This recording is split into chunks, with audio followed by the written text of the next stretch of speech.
Soviets would have a foothold in this hemisphere, and that at that point in time was a huge fear on everybody's mind, the Red Terror, the Communist terror. And so, to make a long story short, out of this public relations campaign came a commitment on the part of the CIA and the military to take this man out. And in fact, we did. We sent in planes, we sent in soldiers, we sent in jackals, we sent everything in to take him out, and did take him out.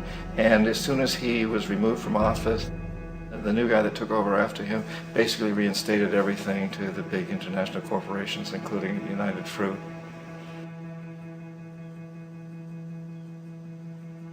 Ecuador for many, many years had been ruled by pro-US dictators, often relatively brutal. Then it was decided that they were going to have a truly democratic election. Jaime Roldos ran for office, and his main goal, he said, as president would be to make sure that Ecuador's resources were used to help the people.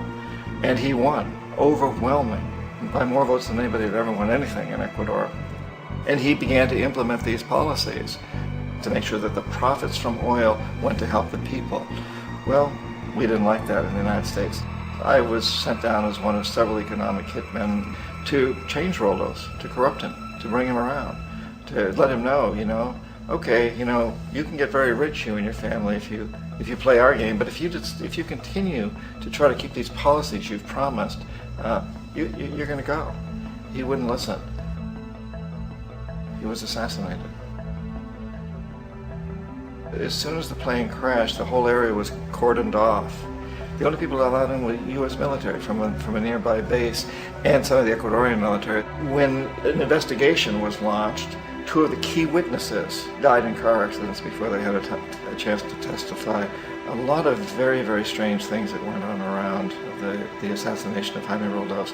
I, like most people who've really looked at this case, have absolutely no doubt that it was an assassination. And of course, in my position as an economic hitman, I was always expecting something to happen to Jaime, whether it be a coup or assassination, I wasn't sure, but that he would be taken down because he was not being corrupted. He would not allow himself to be corrupted the way we wanted to corrupt him.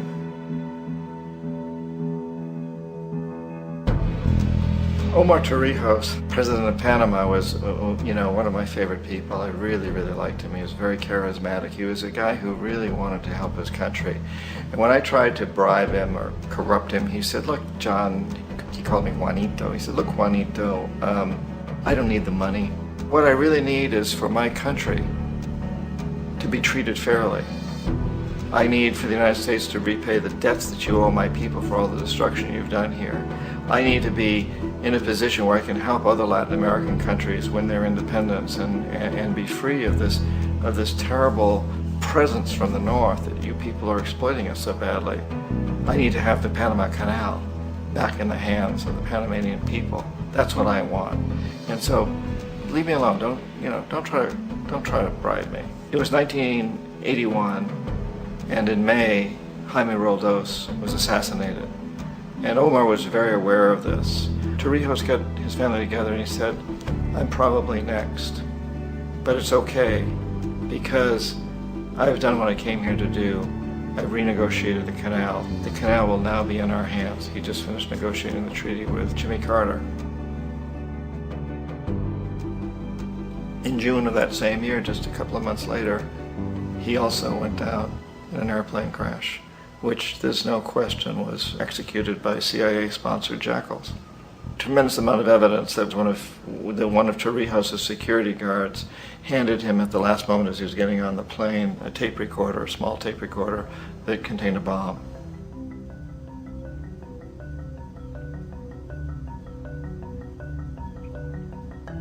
It is interesting to me how this system has continued pretty much the same way for years and years and years, except the economic hitmen have got better and better and better.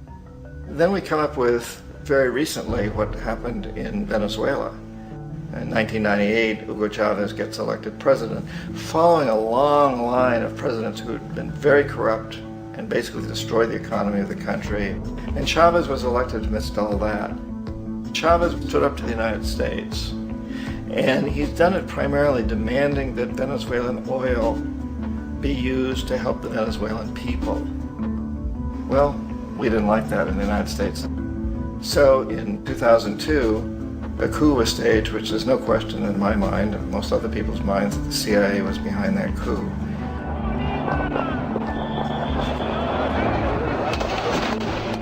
The way that that coup was fomented was very reflective of what Kermit Roosevelt had done in Iran, of paying people to go out into the streets, to riot, to protest, to say this Chavez is very unpopular. You know, if you can get a few thousand people to do that, television can make it look like it's the whole country, and things start to mushroom.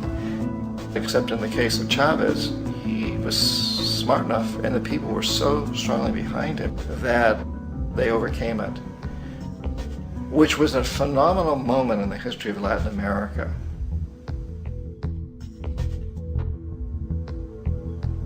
Iraq actually is a perfect example of the way the whole system works. So we economic hitmen are the first line of defense. We go in and we try to corrupt the governments and get them to accept these huge loans, which we then use as leverage to basically own them.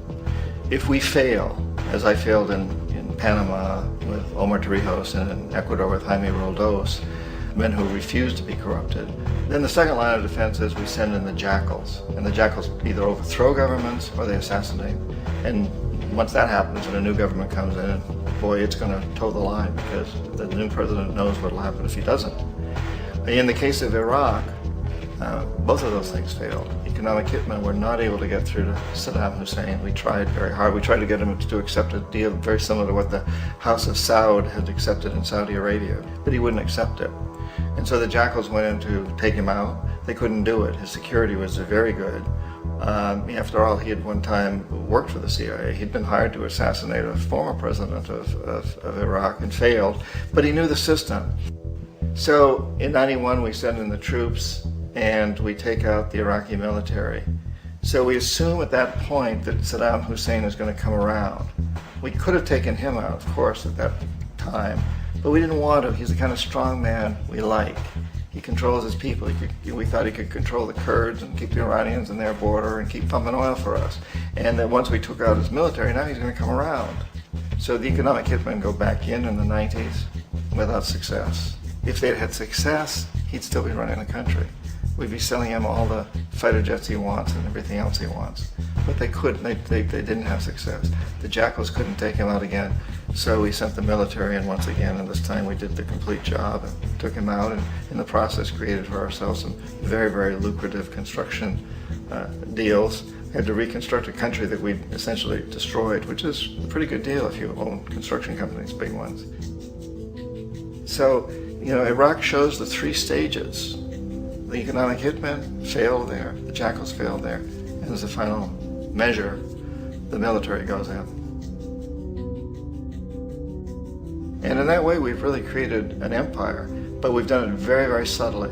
It's clandestine. All the empires of the past were built on the military, and everybody knew they were building them. So the British knew they were building them, the French, the Germans, the Romans, the Greeks, and they were proud of it. And they always had some excuse, like spreading civilization, spreading some religion, something like that. But they knew they were doing it. We don't. The majority of the people in the United States have no idea that we're living off the benefits of a clandestine empire, that today there's more slavery in the world than ever before. And then you have to ask yourself, well, if it's an empire, then who's the emperor? Obviously, our presidents of the United States are not emperors. An emperor is someone who's not elected, doesn't serve a limited term, and doesn't report to anyone, essentially. So you can't classify our presidents that way. But we do have what I consider to be the equivalent of the emperor, and it's what I call the corporatocracy.